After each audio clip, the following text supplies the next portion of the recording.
How to make a quick buck from a game with no players. Guide. Step 0. Acquire a game cheat when another company is in bankruptcy and introduce your own developed cheats into it to groom the player base into toxicity. Double points if that other company is your partner in crime, or just your own as well but with a different name, or you are both under direction of another like Microsoft, or even part of another bigger one like, for example, Tencent. Step 1.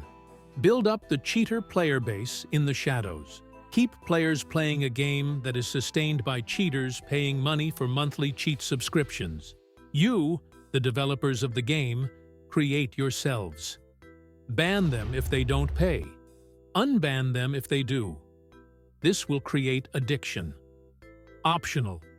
You may ban freeloader cheaters, free cheats, and then entice them to pay through agents in-game. You acting as other cheating players. Step 2. Pass around a rule on the forums called "No name, no shame." Players are unable to make public the evidence about others cheating and demand that the developers ban them.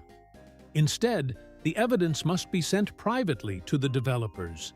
This will protect your clients by stopping any evidence from getting too much heat, and it will also mean all evidence ends up in your hands, saving yourself more problems if that evidence contains you, the developers, who also cheat when you log in, obviously.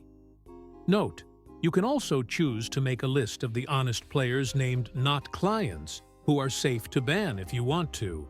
Step 3. Disable any sort of anti-cheat to stop your clients from being banned. If you can't ditch it, then make it as manual as you can. Keeping it outdated will help a lot. Step 4 will help with this too. Optional. You may also do fake ban waves, but this will be better paired up with Step 4. Step 4. Create unban waves for current clients that you previously banned for not paying or the anti-cheat managed to detect. Say publicly the previous anti-cheats had errors. This paired with Step 3 can help make cheaters addicted to paying your monthly subscription. Step 5. Sooner or later, by supporting the cheaters, your player base will start shrinking. We don't care about not clients, but every new player is a potential new client. So we need the numbers high for as long as we can, while maintaining our course of action. That's why here you will have to entice the player base with new things. These include new content, items, maps, game modes, and monetization. Of course, more quick buck for you, making people pay for digital outfits. But let's say your acquired game, which obviously was not made by you, has a very hard code to understand, or it is very poorly done, or you don't have any experience coding and you won't hire anyone, or all of this together. Then you cannot monetize much by adding things, so you can then use a third option: promises. Go public and promise big changes in the future to keep the player base around. Do this every time the numbers start shrinking too much. This will trick those low IQ people that like your game, and you will have extra players for a long time. Note, do not stop doing this step constantly. Step 6. Increase the chances of your game getting more players as clients by making the game seem competitive and thriving. Make one of your employees or yourself known publicly. Put your face out there, do live streams, podcasts, and answer questions. Hire YouTubers and Twitch streamers to stream your game and entice people to do the same in a competitive fashion. Make it look big. This will also help a lot to convince players about Step 5, promises. Note, do not stop doing this step constantly. Step 7. Eventually, Step 5 and 6 won't be enough. Due to no updates and sustaining the cheaters, your game's player base will be shrinked down to only the cheaters. Extra points for each year your game is alive. No worries, you still have the clients. Nostalgic players will eventually log in to create little bumps on your player base. Let's make that bump as big as we can to make it look like the game is still being played. Time to bring all the players together. If you have several servers, shut them all down except two, one for America and one for Europe, and merge all the players into those two servers. This will also save you lots of money. Optional. You can do this step as early as you want, preferably after Step 2. Step 8. With a shrinked player base, depending on the type of game, if it's a competitive game versus matches against players, you will need this extra step taken here. With so few players, you will need to rethink how the players are matched, and this means only one answer. Mix them all together. Ditch any sort of classification of player skills, any ranks or metrics. You can't afford to have that anymore. For example, if the players are ranked by level or colors, and only the players around the same level or color can be matched together, the solution is to remove that.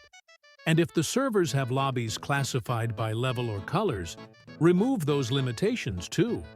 This will give you a boost in player count per server or lobby, and will make the game seem more crowded, enticing people to come play, and potentially gaining more clients. But it will inevitably be the last thing you can really do before Step 8. Optional. Make players unable to quit matches, forcing them to play against cheaters. This is to protect the clients, so they get people to play against instead of everyone leaving their matches because they cheat. And it will also work in favor of making it look like there's people wanting to play the game, even if forcefully. Step 8. You cannot do anything any longer other than more of Step 5. Here it is your choice to just keep doing that, or just stop and ghost the community outright. However, how fast you want to ghost them is your choice, but it is recommended to do it slowly to cushion the fall, and perhaps make it look like it was a true endeavor, or great project to work on, to write on your resume so some corporate leech can hire you in the future. Here, eventually, your player base will shrink more as the cheaters grow up from their addiction or get something else to do, leading into losing clients. This is inevitable as the game dies off, but don't worry. You made a lot of money by not even creating a game, saving lots of money for just maintaining some servers all these years. You can repeat the process and perhaps also change the company name to potentially avoid taxes by calling out bankruptcy or something. But it is not recommended to do it more than twice on the same game. Note: if you want to do Step 9, make sure you did Step 8 at least twice before that. Changing the company will reset everything to at most Step 2, giving you twice the income time from the game, albeit it will be with a lower starting player base than the first time. Step 9. Sell the game rights. You have to cash in one last time. Make it so you can keep developing this current game, but sell the franchise, name or whatever to some corporate leeches from China or anywhere else. This is the end. Sit back. Leave a skeleton crew attending the community if you want. Go to the Bahamas. Note: do not fall for NFT scams during any step of this guide. If you do, you will be brought to Step 9 extremely faster, if not instantaneously, even if all the other steps end up being carried out anyway.